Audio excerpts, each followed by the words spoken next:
নমস্কার বন্ধুরা, আমি আজকে একটা নতুন ভিডিও করছি কুমড়োর ছক্কা।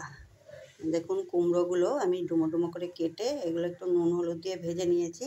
আলুগুলোকেও ডুমো ডুমো করে কেটে নুন হলুদ দিয়ে ভেজে নিয়েছি।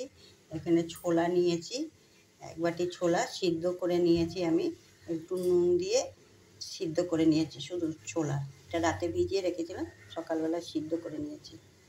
আর এটা হচ্ছে নারকেল কোড়া, আর এটা হচ্ছে ভাজা জিরে, তেজপাতা ভাজা, গরম মশলা, এগুলো সব আমি শুকনো খোলায় ভেজে নিয়েছি। এই ছক্কা বানাচ্ছি, কুমড়োর ছক্কা, ছোলা দিয়ে নারকেল দিয়ে। আমি কড়াতে সর্ষের তেল দিয়ে দিয়েছি, দিয়ে এর মধ্যে দুটো শুকনো লঙ্কা, দুটো তেজপাতা আর একটু জিরে ফোড়ন দিয়ে দিয়েছি। আমি এর মধ্যে এখন ছোলাটাকে দিয়ে দেব। দেওয়ার পরে আমি এর মধ্যে মশলাগুলো দিয়ে দেবো। এর মধ্যে লঙ্কার গুঁড়ো আছে, একটু হলুদ গুঁড়ো আছে, নুন আছে, চিনি আছে। আমি এইসব মশলাগুলো একসঙ্গে দিয়ে দেবো। দিয়ে তার মধ্যে আমি এই নারকেল কোড়াটাও এর মধ্যে দিয়ে দেবো। দিয়ে আমি একসঙ্গে সব কষাবো। এগুলো মশলাটা আমার হয়ে গেছে ভাজা ভাজা।